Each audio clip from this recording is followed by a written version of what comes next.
Padre Celestial, te damos gracias por tu palabra, porque tú la inspiraste para beneficio de tu pueblo. Oh Padre, cuántos y cuántos hemos resultado bendecidos a través de tu palabra, a través de la historia. Gracias por lo que te propusiste hacer y que se ha hecho con tu poder y con tu fidelidad y tu misericordia. Gracias, Padre, que saquemos provecho del estudio de tu palabra, que nuestra reunión te glorifique, que nuestra estancia aquí hoy, Padre, sea para tu gloria en nuestras vidas. Forma en nosotros el carácter de Cristo, que seamos parecidos a Él más y más cada día, que podamos aprender de Él humildad y mansedumbre y crecer en fe, en gozo, en certeza, que seamos útiles a nuestros semejantes. Gracias porque podemos reunirnos. Gracias, Padre, porque está mejor Ricardo y Ana de sus problemas que tenían y que tú los guardaste todos estos días. Síguelos sosteniendo, Padre, para que queden perfectamente bien y que tu nombre sea glorificado en las consecuencias de todo esto. Te queremos pedir por el hermano Arnulfo, Padre, que ya le van a dar fecha para su operación en estos días. Queremos pedirte por él, Padre, que todo esto le ayude en su vida espiritual y que proveas al médico, todos los que estarán involucrados en la operación, para que hagan bien su trabajo, que todo salga bien. Dependemos de ti, Padre, esperamos en que tú harás lo conveniente, que esto le ayude a él y le ayude a su esposa y a toda su familia. Oh Dios, perdona los pecados que cometimos en esta semana, deben ser muchos más de lo que imaginamos, pero te pedimos que nos perdones y que nos hagas conforme a la imagen de tu Hijo Jesucristo. Gracias, Padre, gracias por tu misericordia. Háblanos a través de tu palabra, en el nombre de Jesús. Amén. Estábamos viendo en las semanas anteriores, sobre todo en la anterior, algunos versículos que son una muestra interna, una evidencia interna de que la Biblia es la palabra de Dios. Este libro fue escrito por hombres, pero su contenido, su mensaje, no cabe duda, es de origen divino. Aunque una persona que no ha sido tocada por el Espíritu Santo, vamos a decirlo así, no se va a convencer aunque le mostremos 100, 200 versículos. Para nosotros, como muestra, basta un botón, unos pocos botones, unos pocos versículos bastarían para que no nos quedara ninguna duda de que este libro no se parece a ningún otro. El Espíritu Santo nos convence de pecado, pero nos convence de muchas cosas también, y entre ellas nos convence de que este libro es de origen divino. El Espíritu Santo usa su poder para obrar en nuestras mentes, y es así que vamos entendiendo lo que leemos y nos va capacitando para que nos sometamos a lo que está escrito, porque ¿de qué serviría entender si no obedeciéramos? Entonces Dios no solamente nos hace creer en lo que estamos leyendo, nos hace creer lo que Dios quiere y nos capacita para hacer lo que Dios quiere, toda una cadenita. Vean otro versículo, 1 de Juan, capítulo 4.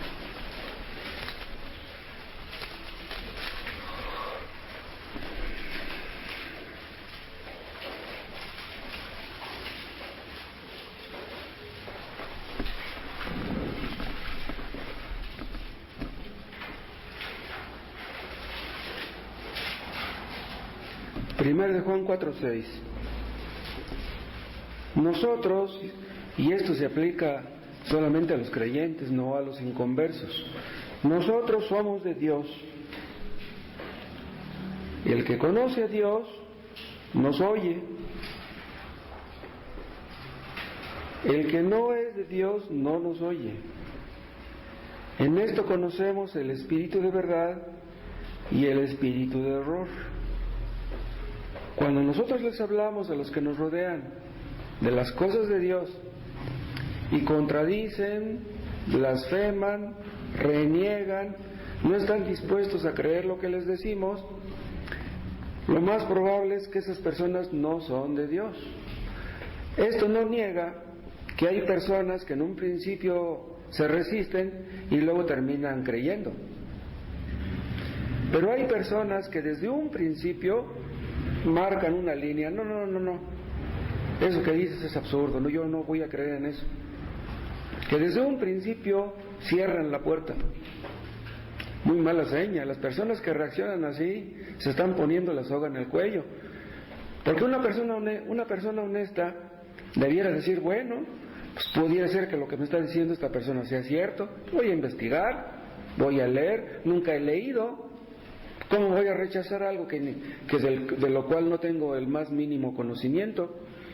Entonces, personas así empiezan a leer y muchos de ellos terminan siendo convertidos. Nosotros somos testigos de lo que Cristo hizo, de lo que Cristo está haciendo y de lo que Cristo hará. Nosotros no somos fiscales, no estamos para condenar a la gente, nosotros estamos para ayudar a la gente.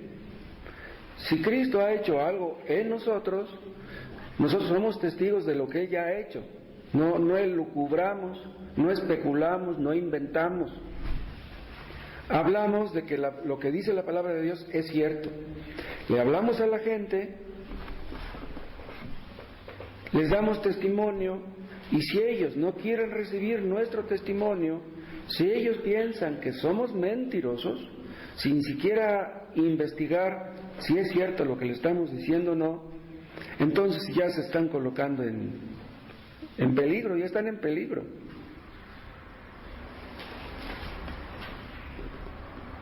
Aquí donde dice en el versículo 6, nosotros somos de Dios, el que conoce a Dios nos oye, se puede aplicar a Juan como apóstol, o sea, a su testimonio apostólico, pero también se puede aplicar al testimonio de todo creyente cuando da testimonio de lo que Cristo ha hecho.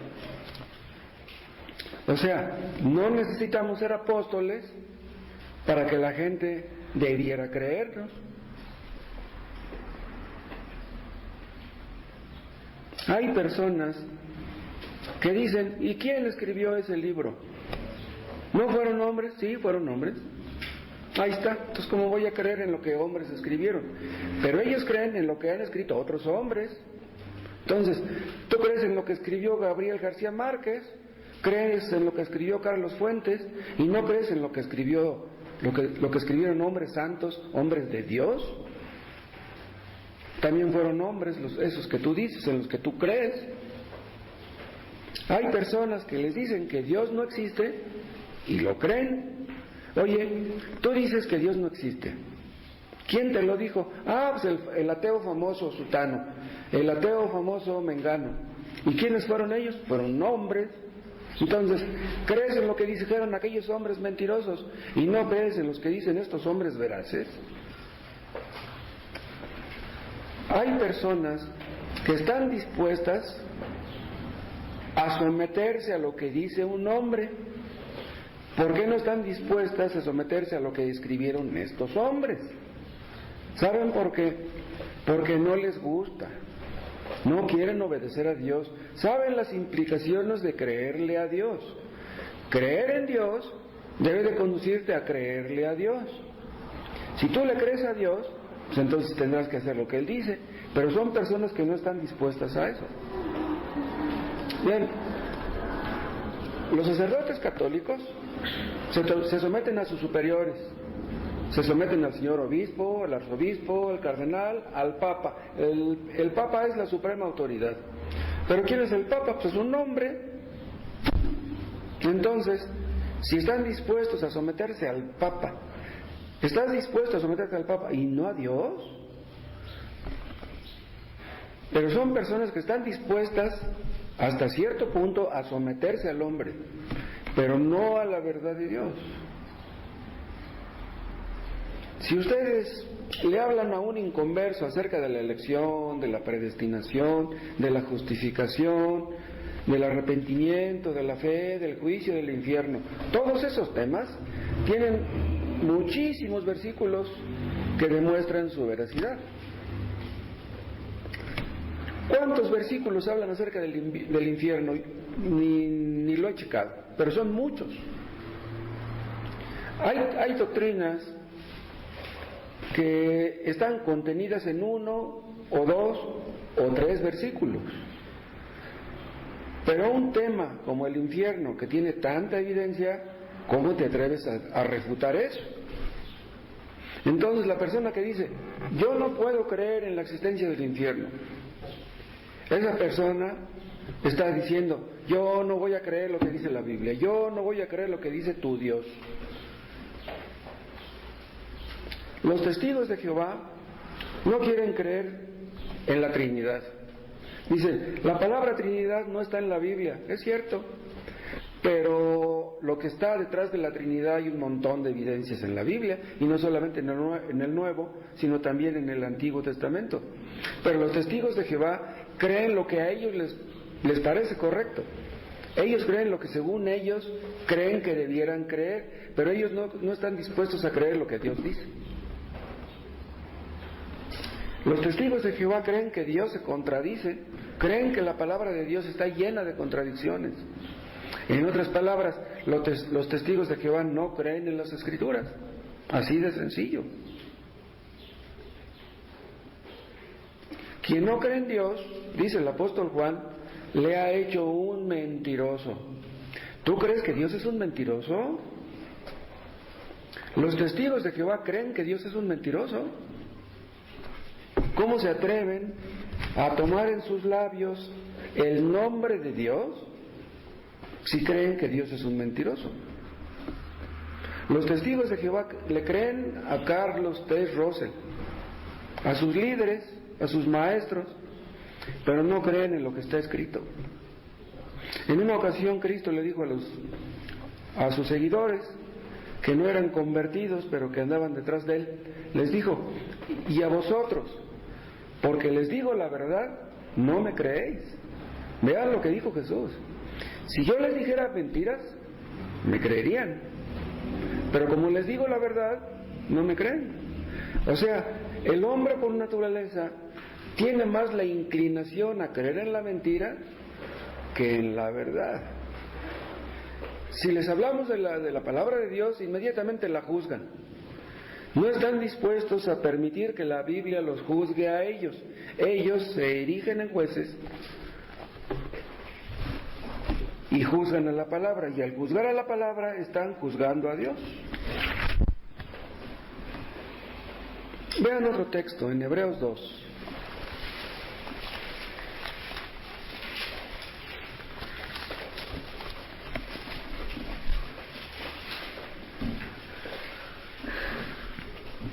Hebreos 2:1. Por tanto, es necesario que con más diligencia atendamos a las cosas que hemos oído, no sea que nos deslicemos.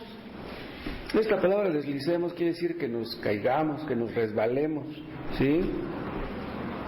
Dice, es necesario que con más diligencia atengamos a las cosas que hemos oído. Pero ¿por qué dice con más diligencia? Compárenlo con lo que dice el 2, porque si la palabra dicha por medio de los ángeles fue firme, y toda transgresión y desobediencia recibió justa retribución, ¿cómo escaparemos nosotros si descuidamos una salvación tan grande, la cual, habiendo sido anunciada primeramente por el Señor, nos fue confirmada por los que oyeron? Testificando Dios juntamente con ellos, con señales y prodigios y diversos milagros y repartimientos del Espíritu Santo según su voluntad.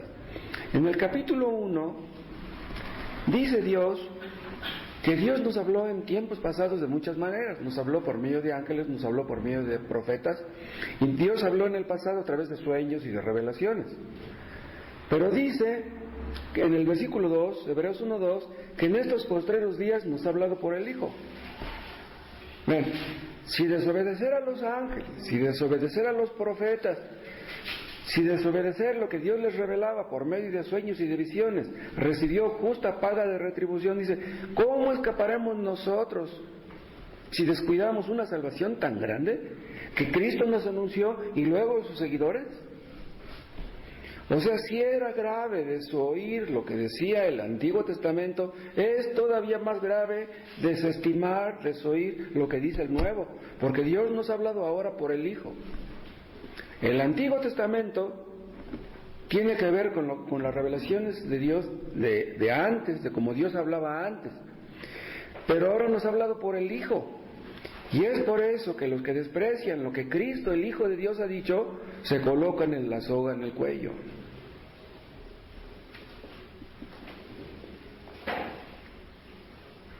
Se colocan en grave situación los que pasan por alto todo lo que Cristo hizo y dijo. Aquí en el versículo 4 dice, testificando Dios juntamente con ellos. Está hablando de los cristianos primitivos, los apóstoles y los de después de ellos. Testificando Dios juntamente con ellos, con señales y prodigios y diversos milagros, etc. Ahora vean, los apóstoles y los cristianos primitivos hablaban del Evangelio, algo diferente a lo que hablaban los cristianos del Antiguo Testamento. El Evangelio es una revelación más alta, más grande, más exhaustiva de lo que Dios es. El conocimiento que tenían los creyentes del Antiguo Testamento acerca de Dios es un conocimiento pequeño en comparación con el conocimiento que nosotros podemos tener. ¿Por qué? Porque Cristo nos ha hablado ahora. Y no solamente nos ha hablado. Dice aquí, en el 4, Hebreos 2:4, testificando a Dios juntamente con ellos, con señales y prodigios y diversos milagros. Los milagros que hicieron los apóstoles eran una muestra de que ellos eran enviados de Dios, mensajeros de Dios. Entonces, no solamente era cierto lo que ellos enseñaban, sino que lo demostraban con sus milagros. Nosotros no podemos hacer milagros ahora, pero no necesitamos hacerlos. Simplemente Dios quiere convencer a las personas con la veracidad de su palabra. Si tú no te convences con lo que está escrito, no serás convencido aunque vieras un milagro. Porque muchos vieron a los apóstoles hacer milagros y de nada les sirvió. Incluso los que vieron a Cristo hacer milagros, a muchos de ellos no les sirvió de nada. Los milagros no fueron diseñados para convencer de pecado a los pecadores. Los milagros fueron diseñados para convencer a los hombres de la veracidad de las Escrituras en aquel tiempo. Pero ahora la época de los milagros, así como en aquel tiempo, ya pasó. Ahora vean, esto que están diciendo estos versículos primeros del capítulo 2 de Hebreos era muy necesario. ¿Por qué? Porque en aquel tiempo los cristianos eran perseguidos. Entonces, la posibilidad de que cayeran en apostasía era muy grande. Entonces les dice, miren, ustedes han creído en Cristo, ustedes dicen que ya creyeron en Cristo, tengan mucho cuidado, porque si los creyentes del Antiguo Testamento se metieron en problemas por no obedecer lo que escuchaban, no, ustedes se van a meter en un problema peor. Si ustedes descuidan esta salvación tan grande, no olvídense. Entonces, les está advirtiendo de las posibles consecuencias de una apostasía. Por eso les está diciendo estas palabras.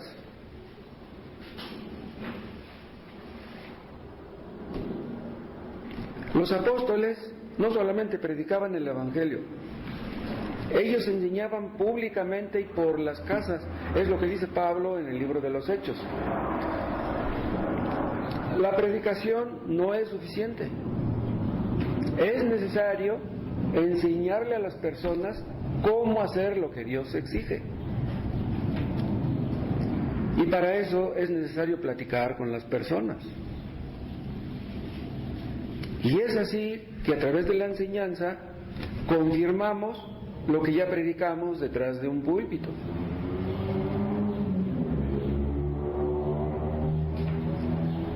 todos aquellos que entienden que la palabra de Dios es palabra de Dios y que empiezan a caminar un tiempo en la vida cristiana y luego se apartan y luego se alejan, se colocan en una situación donde será imposible que Dios los alcance. La apostasía llega al punto de que ya no hay solución.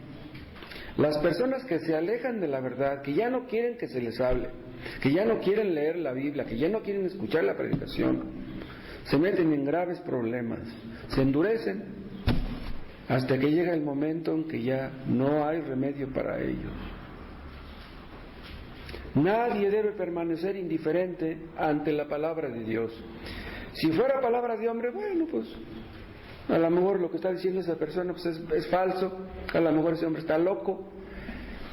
Pero si lo que estamos diciendo es palabra de Dios, entonces debes de tener mucho cuidado. Además, yo les decía hace 8 días que todos los que estamos aquí estamos sujetos a esto. Yo no les digo que ustedes están sujetos y yo no, todos estamos sujetos. Esta es palabra de Dios, todos debemos obedecer lo que está aquí escrito.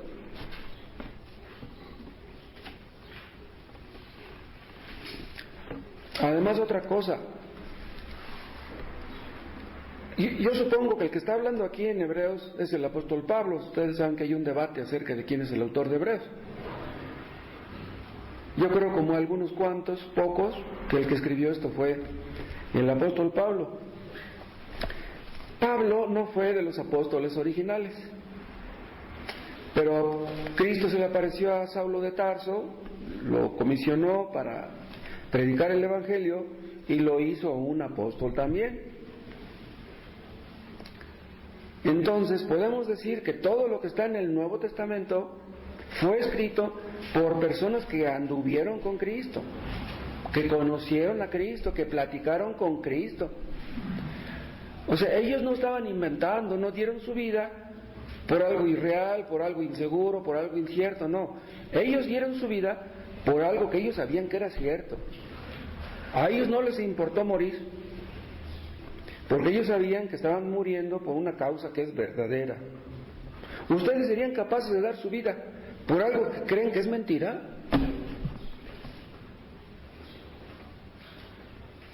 Si ustedes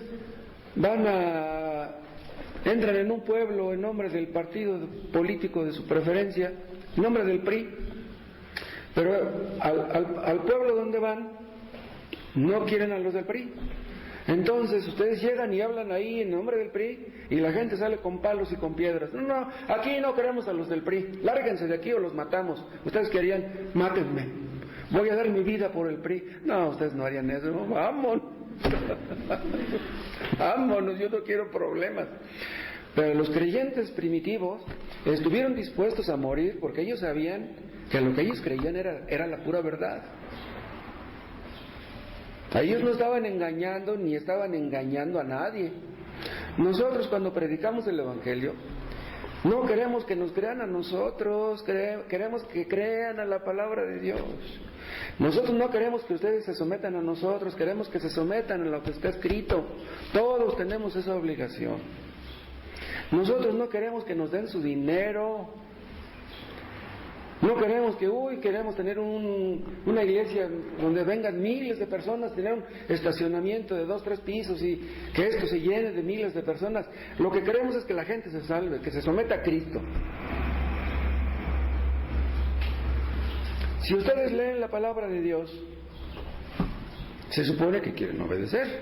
Cuando ustedes abren la Biblia y se ponen a leer, ¿cuál es su intención? ¿Cuál es su propósito? Se supone que quieren obedecer. Pero si no quieren, entonces ¿para qué leen? ¿Cuál es su intención entonces? La Biblia habla con autoridad. La Biblia no nos da sugerencias. Ándele, por favor, obedézcame. No. A la Biblia nos dice, si no obedeces te va a ir mal. Y punto. El Corán no habla así, el libro de Mormón no habla así, el N.G. de White, la sabática, no hablaba de esa manera. La palabra que tú rechazas, está escrito, te juzgará. No te va a juzgar el hermano fulano, el hermano mengano, el hermano sutano. Es Dios el que te va a juzgar. La misma palabra te va a decir Dios, mira, tenías la Biblia en tu casa. La leías antes de dormirte. ¿Y de qué servía todo lo que leías? ¿De qué servía todo lo que escuchabas? Vean otro texto en 2 de Pedro 3.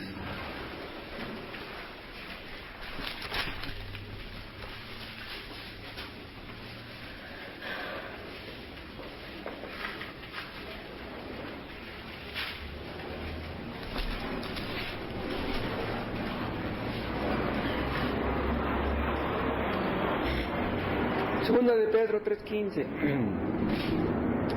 Y tened entendido que la paciencia de nuestro Señor es para salvación.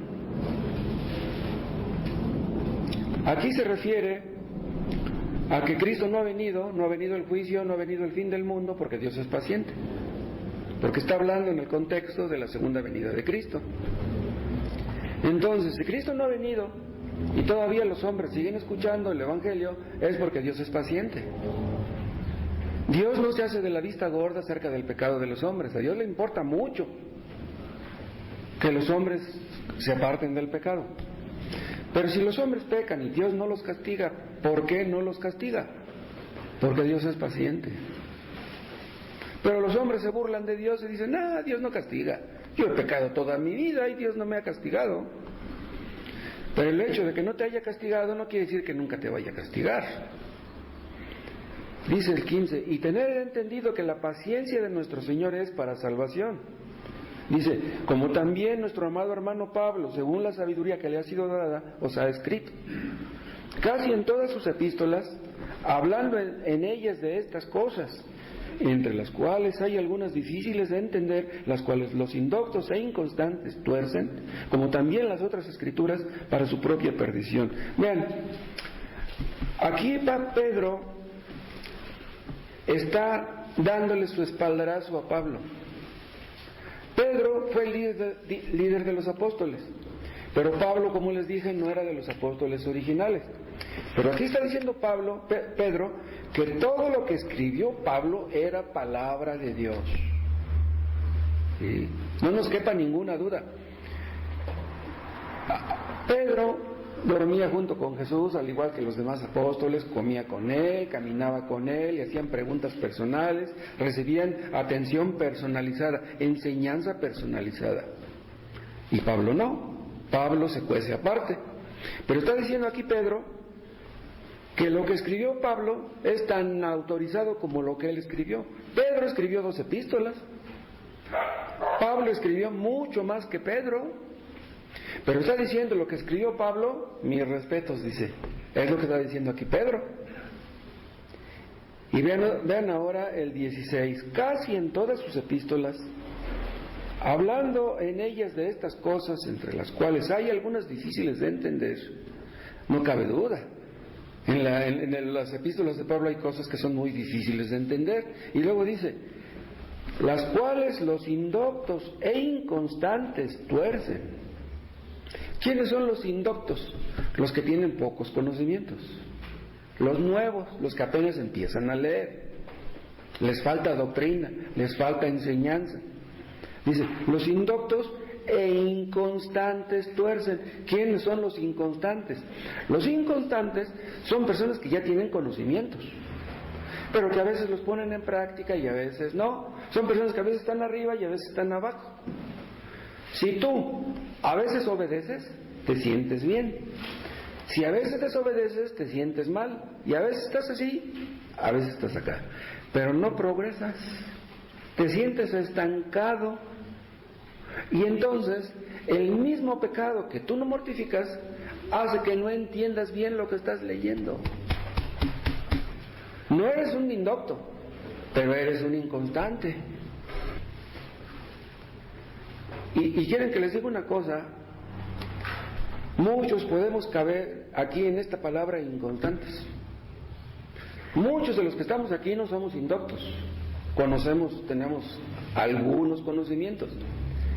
Pero si no somos indoctos, yo me temo que algunos sí somos inconstantes. Que sabiendo lo que tenemos que hacer, no lo hacemos, o no lo hacemos como debiéramos hacerlo, como dice Hebreos 2, que con más diligencia debiéramos ser diligentes, debiéramos ser esforzados, debiéramos ser celosos, pero luego descuidamos la lectura. descuidamos la oración, descuidamos el testimonio, descuidamos la asistencia, descuidamos la ofrenda, entonces somos inconstantes, entonces no avanzamos. Entonces actuamos como si fuéramos indoctos, aunque no lo seamos. Y es posible que estando así, ustedes lean 1 hora la Biblia y después de esa hora de lectura no entendieron nada, como si no hubieran leído nada. Qué terrible es esto. La persona que más entiende es la persona que más obedece. Si tú eres un cristiano desobediente, valga la expresión, pues estás actuando como si fueras un inconverso, aunque no lo sea. Vean 2 de Timoteo 3.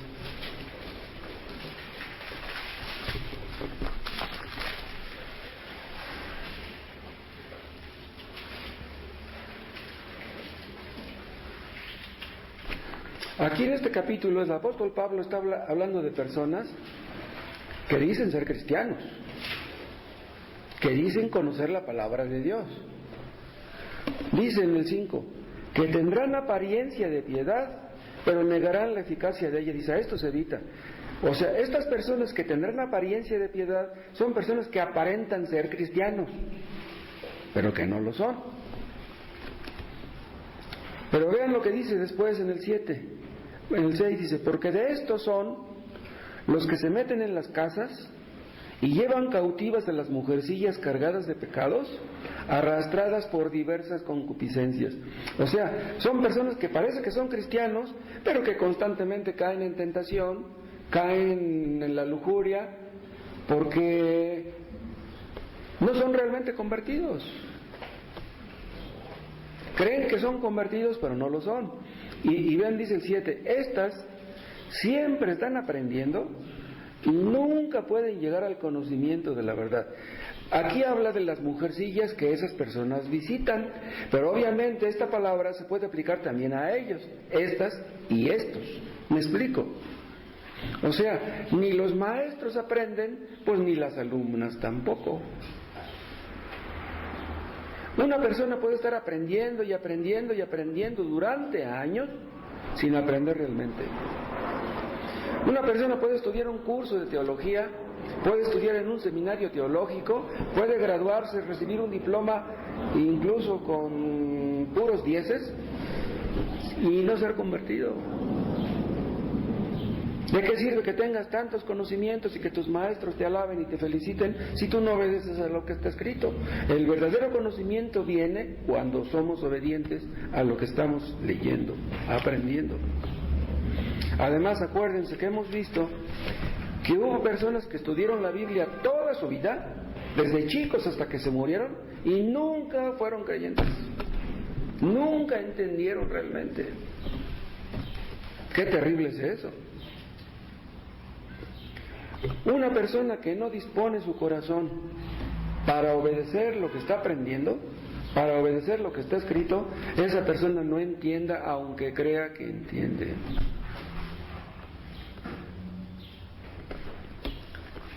Ustedes saben la palabra arrepentimiento, la palabra metanoia. Podemos hablar de esa palabra, de la palabra metanoia, la palabra griega, pues en lo que es el verbo, lo que es el sustantivo y todas sus implicaciones. ¿Cómo podemos demostrar que una persona se ha arrepentido verdaderamente? El arrepentimiento falso, el arrepentimiento verdadero. Tú puedes predicar acerca del arrepentimiento y aventarte 3 meses hablando acerca de él sin haberte arrepentido. Una persona entiende lo que es el verdadero arrepentimiento hasta que se arrepiente. Si tú no te arrepientes de tus pecados, es en vano que hables del arrepentimiento. Todo lo que has dicho se lo lleva el viento, porque tú no has puesto en práctica lo que estás predicando.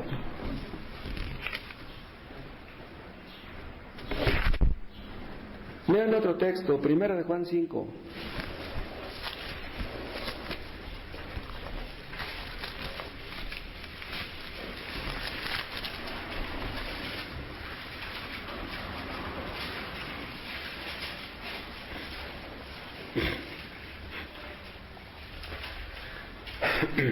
Primero de Juan 5:10. El que cree en el Hijo de Dios tiene el testimonio en sí mismo. Bueno, para poder entender mejor esto que dice aquí del testimonio en sí mismo, vean el 9. Si recibimos el testimonio de los hombres, mayor es el testimonio de Dios, porque este es el testimonio con que Dios ha testificado acerca de su Hijo. ¿Pero de qué testimonio está hablando? Está hablando del testimonio de que Cristo es Dios, según los versículos anteriores. Está hablando de la Trinidad en los versículos anteriores. Cristo es Dios, al igual que el Padre, al igual que el Espíritu Santo.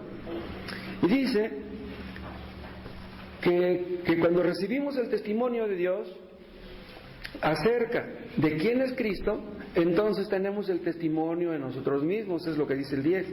El que cree en el Hijo de Dios tiene el testimonio en sí mismo. ¿El testimonio de qué? De que Cristo es Dios. Ahora vean, Cristo tuvo 12 apóstoles. 11 de ellos están ahora en el cielo, el otro está ahora en el infierno. Los 12 apóstoles recibieron la misma enseñanza, el mismo afecto, el mismo amor. ¿Por qué 11 terminaron en el cielo y uno terminó en el infierno? En una ocasión Cristo le preguntó a Pedro: ¿y ustedes quién dicen que soy yo? Y dice Pedro: tú eres el Cristo, el Hijo del Dios viviente. Y le dice Jesús: bienaventurado eres Simón, hijo de Jonás, porque esto no te lo reveló carne ni sangre, sino mi Padre que está en los cielos. ¿Le reveló qué? Que Cristo era Dios. Pero Judas Iscariote no entendió que Cristo era Dios. Judas Iscariote vio a Cristo hacer milagros, escuchó todas sus predicaciones y nunca fue salvo Judas Iscariote. En otras palabras, Judas Iscariote nunca entendió que Cristo era Dios. ¿Cómo pueden ustedes creer eso? Si Judas Iscariote hubiera entendido quién era Cristo, no lo hubiera negado, no lo hubiera traicionado. Le importó más el dinero que Cristo. Cristo le dice a Pedro: esto no te lo reveló carne ni sangre, dice, esto te lo reveló mi Padre. Solamente Dios puede revelarnos quién es Cristo. Ustedes pueden escuchar una serie de cristología, es un tema muy profundo. Podemos estudiar medio año acerca de cristología. ¿Y qué con eso? Tú nunca entenderás quién es Cristo hasta que el Espíritu Santo more en ti, hasta que te arrepientas de tus pecados y creas en Él, te sometas a Él. Si tú crees en Cristo, que Él es Dios, tú tienes el testimonio en ti mismo. ¿Por qué? Porque ya Dios lo puso en ti. Si ustedes creen que Cristo es mentiroso, si ustedes creen que Cristo se contradice, si ustedes creen que Cristo es una posibilidad, a lo mejor es Dios, pero pues no estoy seguro, ¿cómo vas a hablar de Él? Si tú no crees que Cristo es Dios, tú no lo amas, no te sometes a Él, ¿cómo vas a hablar de Él? ¿Cómo vas a evangelizar? Pero si tú crees que Cristo es quien dijo ser, y lo sientes acá corazón adentro, tú no dudas, no tienes ninguna duda de quién es Él, y hablarás de Él y querrás hablar de Él a los demás. Dios ha dado testimonio de que Cristo es su Hijo. Cuando ustedes están leyendo la palabra, Dios quiere que entendamos que Cristo es Dios. Todo lo que la Biblia dice nos apunta a Cristo. Pongan sus ojos en Cristo, no los aparten de ahí. Cuando tú entiendes quién es Cristo y doblas tus rodillas y caes delante de Él en adoración, entonces ya entendiste la palabra. Porque eso es lo que Dios quiere, que nos humillemos ante el Señor Jesús. Él es el que nos hizo, Él es nuestro Dios, que murió por nosotros. Cristo vino al mundo, se hizo hombre, pero Él no era un hombre. Cristo se cansaba. Cuando iban caminando todos los apóstoles, ahí iba Cristo, y ahí iban todos junto a Él, ahí iba Judas Iscariote también. Ya caminaban unos 5 kilómetros, ya estaban cansados. Cristo se cansaba, y ya de haber dicho Judas Iscariote: este es Dios, ya está cansado. Cristo iba sudando, pues ya caminando 5 kilómetros en el calor, cualquiera suda, y Judas lo vería: este es Dios, Dios suda. ¿Cómo es posible que él yo soy un hombre, pues yo me canso? ¿Pero por qué se cansa él? Cristo tenía que dormir, Cristo tenía que comer, tenía hambre. ¿Dios tiene hambre? Judas nunca entendió que Cristo era Dios. Y una persona puede estar escuchando predicación tras predicación sin entender esto. Cristo vino en carne. Nosotros teníamos que haber venido en carne, porque nuestros padres fueron de carne. Pero ¿por qué Cristo vino en carne? Esta es la doctrina bíblica de la encarnación. Cristo se hizo carne. ¡Ay, sorprendente eso! Nosotros cuando nos nace un hijo, ¡ay, mi hijo se hizo carne! No, pues tiene que ser carne, pues somos de carne. Pero ¿por qué Cristo tuvo que hacerse carne? Su Padre era Dios, Espíritu puro. ¿Cómo es que Cristo se hizo carne? Cristo se sujetó a la ley, obedeció la ley hasta en sus más mínimos detalles. ¿Para qué? Él es el autor de la ley. Como Él es el autor de la ley y está por encima de ella, Él no tiene por qué obedecer la ley. Los que estamos sujetos a la ley somos nosotros. Pero Cristo la obedeció y la honró para nuestro beneficio, para beneficiarnos a nosotros. Esas son las verdaderas obras de supererogación. Cristo obedeció en nuestro lugar, la honró en nuestro lugar, porque nosotros no lo hacíamos. Cristo trajo la justicia perdurable, como dice Daniel en su libro. La justicia perdurable, porque la justicia de los hombres era inestable. No era justicia realmente, era una justicia puramente externa. Pero Cristo trajo la justicia interna, la justicia que es verdadera justicia, por la cual somos aceptos delante de Dios. Somos aceptados por lo que Cristo hizo, no por lo que hagamos nosotros. Si tú crees en eso, te someterás a esa justicia. Cristo trajo la justicia, su justicia para todos los que creen en Él. La justicia de Dios por la fe, para todos los que creen en Él. Y estas cosas son hechos comprobados. No inventamos. Cristo vino al mundo, Dios se hizo carne, Dios obedeció la ley, Dios murió en la cruz, Dios nos perdona y nos salva. Y nosotros creemos que esto es cierto. Lo hemos comprobado, lo hemos experimentado. No queremos engañar a nadie. No queremos engañarlos, no queremos lavarles el cerebro para que nos dejen su dinero. Lo que nosotros queremos es que ustedes sean salvos y que un día vayan al cielo. Nosotros sabemos por experiencia que Cristo es el Salvador de los pecadores. ¿Por qué? Porque nos salvó a nosotros. Lo hemos probado, lo hemos comprobado. Reconocemos que ofendimos mucho a Dios, pero también reconocemos que un día nos arrepentimos y que fuimos perdonados. No inventamos. Si les decimos que Dios nos perdonó, no estamos inventando. Ustedes díganle a un testigo de Jehová. Si ustedes platican con un testigo, no discutan con él. Yo les recomiendo que le pregunten a un testigo, oye, quiero hacerte una pregunta. El Nuevo Testamento dice que debemos arrepentirnos y creer en Cristo. Pregúntenle, oye amigo, ¿tú ya te arrepentiste y creíste en Cristo? Será muy interesante su respuesta. Si él nos dice, sí, yo ya me arrepentí y creí en Cristo, a ver, siéntate, háblame de eso. Explícame cómo fue que le hiciste para arrepentirte. ¿Y cómo estás seguro que te arrepentiste de veras? Que tu arrepentimiento no es producto de tu mente.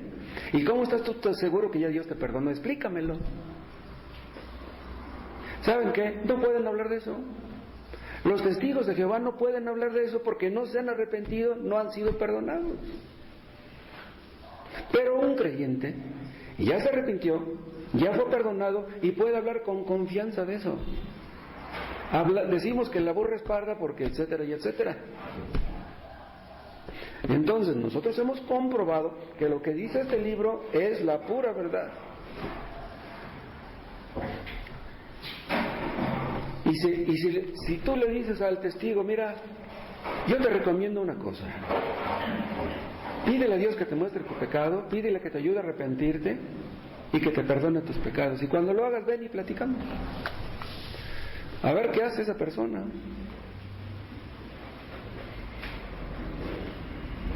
Lo que dice este libro es la pura verdad, que Dios nos convenza de eso. Vean otro texto en Judas.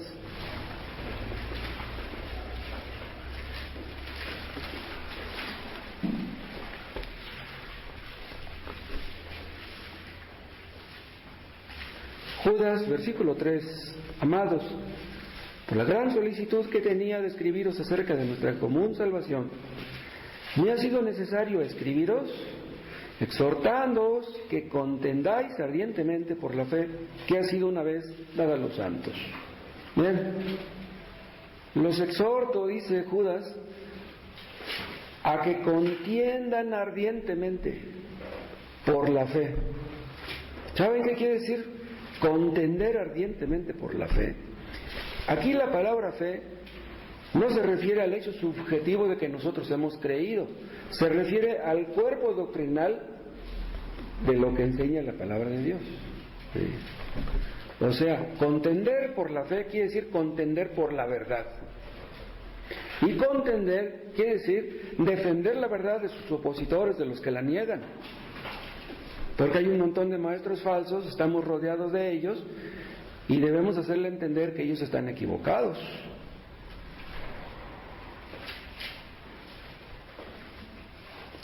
El diablo aborrece la verdad. Los testigos de Jehová odian la verdad. Pero lo que son las cosas, ¿cómo se esfuerzan ellos por promover sus mentiras?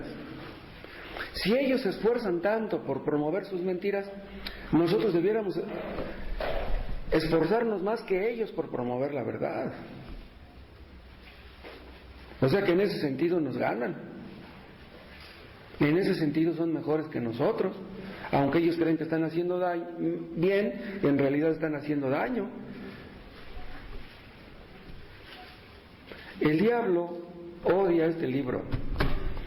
Los testigos de Jehová ya están con su tercera traducción. Yo tengo la primera, pero ya sacaron otras dos. O sea, ellos creen que la verdad no es la verdad. Ellos han ido acomodando la Biblia a sus gustos, a sus preferencias, según sus ideas. Ellos no creen en lo que está escrito. Vuelvan a ver este texto 3, versículo 3.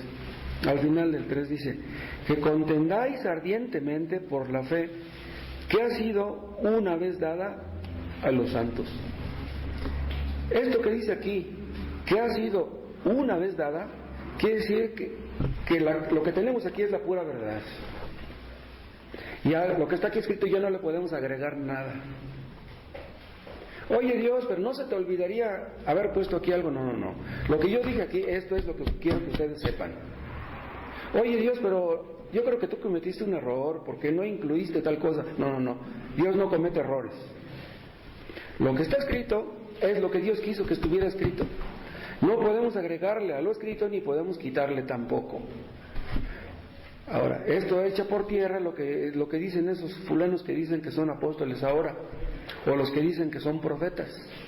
Ya Dios no revela cosas, ya Dios no nos habla por medio de revelaciones, Dios no nos habla por medio de sueños, Dios no nos habla por medio de profetas. Todo lo que Dios quiso decirnos aquí está. Y cuando abrimos la Biblia, Dios nos está hablando. Entonces díganle como le dijo Samuel a Elí, habla Jehová, porque tu siervo oye. Pidámosle a Dios que nos hable cuando abramos su palabra y Él lo hará. ¿Qué cosas debemos defender de los opositores?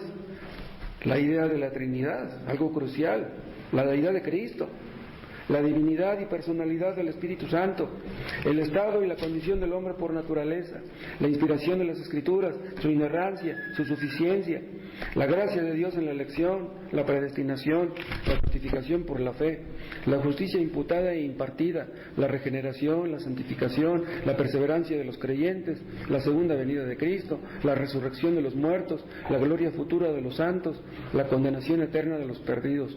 Son todas doctrinas que nosotros creemos. Pero hay muchos que no creen en estas cosas. Esto es lo que Dios nos ha revelado, es lo que Dios nos ha mostrado, y de eso debemos hablar a los que nos rodean. Vean otro texto, 1 Timoteo 4.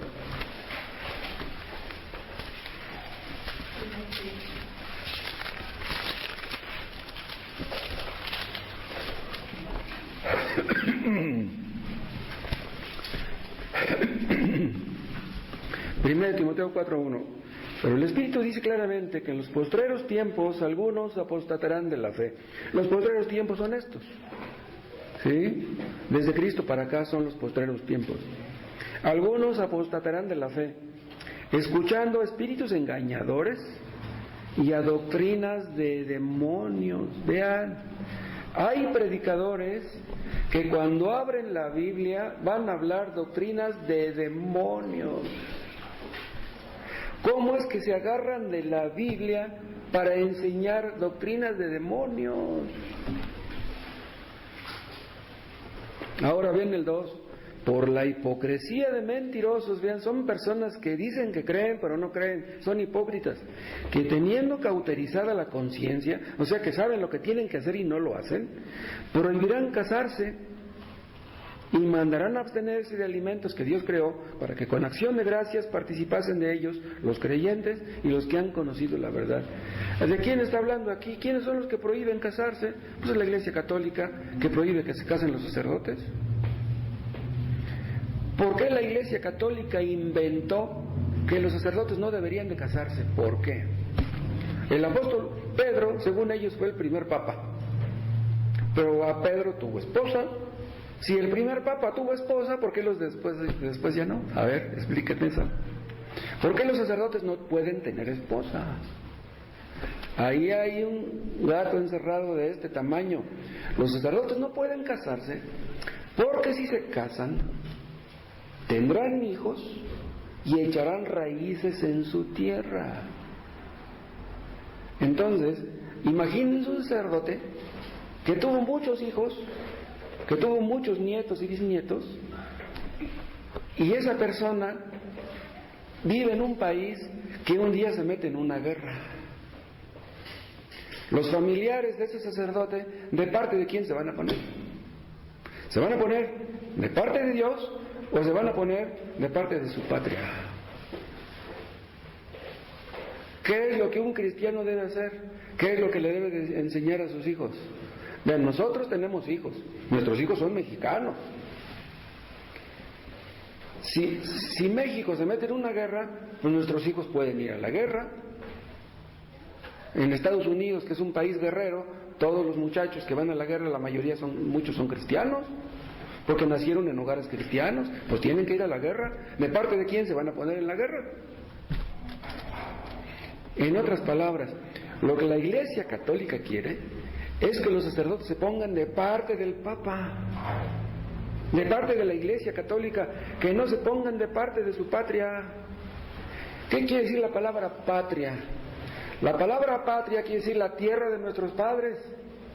Aquí en nuestro México, pues aquí vivieron mis tatarabuelos, vivieron mis abuelos, vivieron mis papás, viví yo y viven mis hijos y viven mis nietos y vivirán quién sabe cuántos. Todos somos mexicanos y somos patriotas. ¿Es malo que un cristiano sea patriota? No, Dios no está en contra de eso. Si México va a una guerra, debemos de defender a nuestra patria. Ahí no está el problema. Pero la Iglesia Católica no quiere que los sacerdotes tomen partido a favor de una cosa y en contra de otra. ¿Me explico? Entonces la Iglesia se sacó de la manga esto de que los sacerdotes no deberían de casarse. Y el hecho de que los sacerdotes no se casen, eso a ellos les perjudica. ¿Qué tiene de malo que un sacerdote se casara? ¿Que tuviera hijos? ¿Qué es pecado que tengan hijos? El apóstol Pedro tuvo su esposa, no habla de que tuviera hijos, pero desde que tuvo una esposa, la tuvo. El apóstol Pablo no se casó porque así le convino, porque así le pareció conveniente, pero eso no quiere decir que todos los apóstoles no quisieran tener una esposa. Cualquier cristiano debiera tener una esposa. Pero dice aquí que prohíben casarse en el versículo 3 por lo que dice el 2, porque son hipócritas, ese es el problema. Dice, prohibirán casarse y mandarán a abstenerse de alimentos que Dios creó para que con acción de gracias participasen de ellos los creyentes. Aquí pueden incluir a los pentecostales, a los sabáticos y a los católicos. Prohíben de abstenerse en la Cuaresma que no pueden comer carnes rojas. Dice el cura católico que en la Cuaresma no puedes tú comer carne roja, pero que sí puedes comer carne de pescado. ¿De dónde sacaron eso? ¿Por qué en la Cuaresma pueden comer carne de pescado, pero no carne roja? Es absurdo.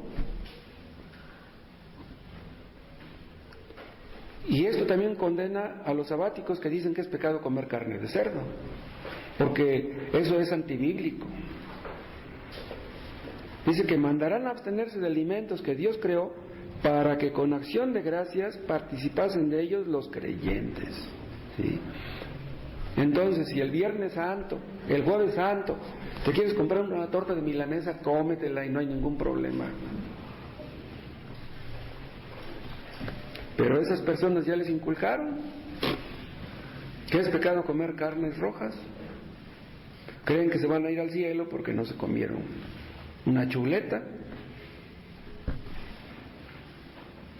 Y esas son doctrinas de demonios, es lo que dice aquí el apóstol Pablo. Vean otro texto, Mateo 4.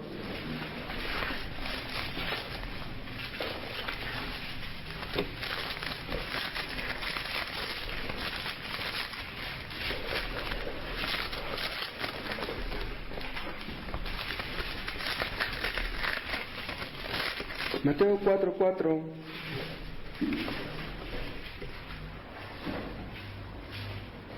Vean el 3. Y vino a él el tentador y le dijo: si eres hijo de Dios, di que estas piedras se conviertan en pan. Cristo tenía hambre, ¿sí? Y en la tentación le dice Satanás: haz que estas piedras se conviertan en pan. Eres hijo de Dios, ¿qué trabajo te cuesta hacer un milagro? Haces que las piedras se conviertan en pan, ya comes y ya se te quita tu hambre. ¿Qué le respondió Jesús en el 4? Él respondió y dijo: escrito está, no solo de pan vivirá el hombre, sino de toda palabra que sale de la boca de Dios. ¿Qué está diciendo Jesús? A mí me importa más lo que Dios dice en su palabra que lo que tú me digas. Me importa más que mi hambre. A Cristo le importaba más la palabra de Dios que su misma hambre. Vaya que tenía hambre, tenía 40 días sin comer, pero él no le hizo caso a Satanás. Cristo apelaba a las Escrituras. Vean cómo dice el 4. Él respondió y dijo: escrito está. A mí me importa lo que está escrito. Vean, aquí donde dice escrito está, no solo de pan vivirá el hombre, está hablando de Deuteronomio. ¿Qué quiere decir? Que Cristo dijo: Deuteronomio es palabra de Dios. ¿Quién escribió Deuteronomio? Moisés. Moisés escribió palabra de Dios. Y yo me someto a lo que dijo Moisés. ¡Wow! Vean lo que dijo Cristo aquí. Para nosotros, que somos cristianos, es más importante lo que dice este libro que lo que diga el gobierno, que lo que digan los líderes de X denominación, que lo que diga mi abuelito, que lo que diga el presidente municipal de aquí. Es lo que está escrito. Si Dios dice que algo es malo, eso es malo. Si Dios dice que algo es bueno, eso es bueno. Y si un filósofo o un intelectual dice otra cosa, a mí no me importa lo que digan ellos, a mí me importa lo que dice Dios en su palabra.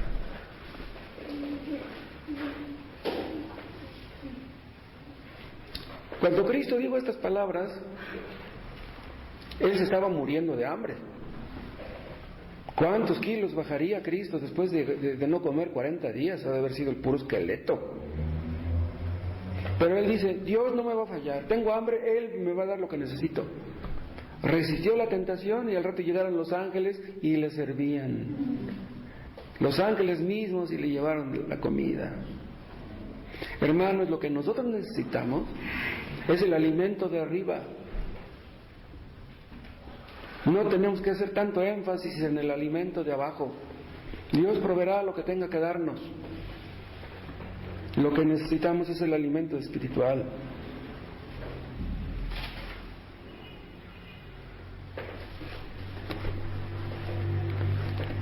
Dios nos habla y Dios nos alimenta a través de su palabra. Hermanos, no descuiden la lectura, no descuiden la oración. Pídanle a Dios que aumente su fe, que les capacite para obedecer en todo. No podemos separar nuestras vidas de lo que Dios dice en su palabra. Estamos sometidos a lo que Dios dice aquí. Somos esclavos de lo que dice aquí Dios. ¿Qué es lo que, si alguien nos pregunta, oye tú, Moisés, quiero que me des tu opinión acerca de la guerra? ¿Qué opinas de la guerra? ¿Lo que Dios dice de la guerra? ¿Qué opinas tú acerca de cómo los padres deben disciplinar a los hijos? Pues lo que dice Dios. ¿Qué opinas tú acerca de la relación entre un cristiano y el gobierno? ¿Lo que Dios dice? ¿Qué es bueno para ti? Lo que Dios dice. ¿Qué es malo para ti? Lo que Dios dice. No podemos separar nuestras vidas, ningún aspecto de nuestras vidas, de lo que Dios dice en su palabra. Aquí está nuestro parámetro, aquí están nuestros estándares. Queremos hacer lo que Dios nos diga.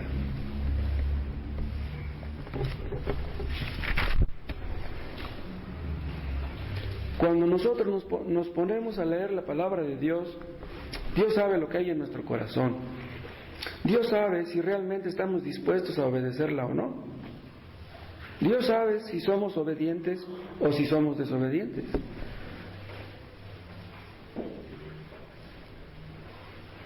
Por último, vean un texto en Lucas 21.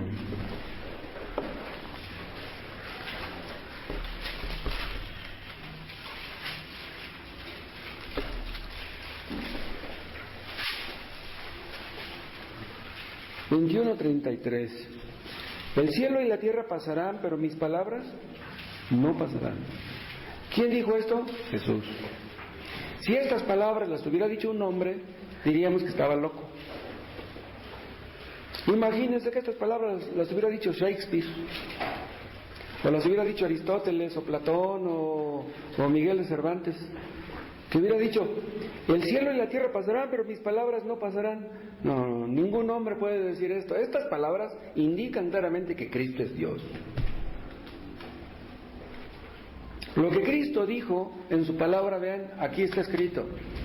Su palabra nunca será cambiada, su palabra nunca será alterada. La palabra no la podemos cambiar para que diga lo que nos gustaría que dijera. La palabra de Dios dice lo que dice, y Él no la va a cambiar para que estemos contentos o para que nos sintamos bien. Y vean una cosa, los hombres han hecho un complot en contra de la palabra. A los hombres no les gusta la palabra. Ya les dije, los testigos ya llevan su tercera traducción. ¿Por qué no les gusta la palabra? Pues los hombres por naturaleza quieren hacer eso, tener su propia traducción, su propia definición de lo que es bueno y de lo que es malo. Pero Dios ya nos dijo eso. Y cuando ustedes leen la Biblia, la versión 60 o la versión antigua, es un libro absolutamente confiable. Hay algún errorcillo por ahí, pero nada sustancial. Cuando ustedes están leyendo la versión 60, la versión antigua, eso es palabra de Dios. Lean donde lean. Dios ha preservado el texto griego sin error. Ya no habrá más revelaciones.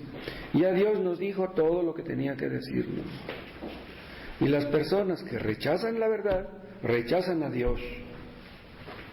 Los que no quieren obedecer lo que está escrito, es que no quieren obedecer a Dios.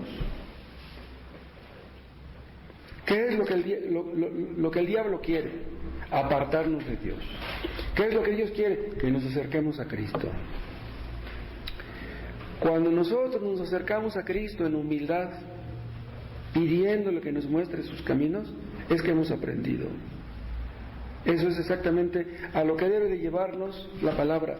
Cuando vemos a Cristo como precioso, cuando entendemos que Cristo es lo más importante de todo, es cuando hemos aprendido realmente. Padre Celestial, llévanos a eso, a todos. Abre nuestros ojos para que veamos la majestad de Cristo, para que lo viéramos como sentado en su trono, reinando y gobernando sobre este universo. Y danos tu gracia para someternos a Él en cada área de nuestras vidas. Danos un corazón dispuesto un corazón obediente en todo, que seamos mejores padres, mejores esposos, mejores creyentes, mejores siervos, mejores testigos, y que veamos la salvación de muchos en este pueblo, en este municipio, en este estado, en este país, en este mundo. Gracias, Padre, por tu palabra.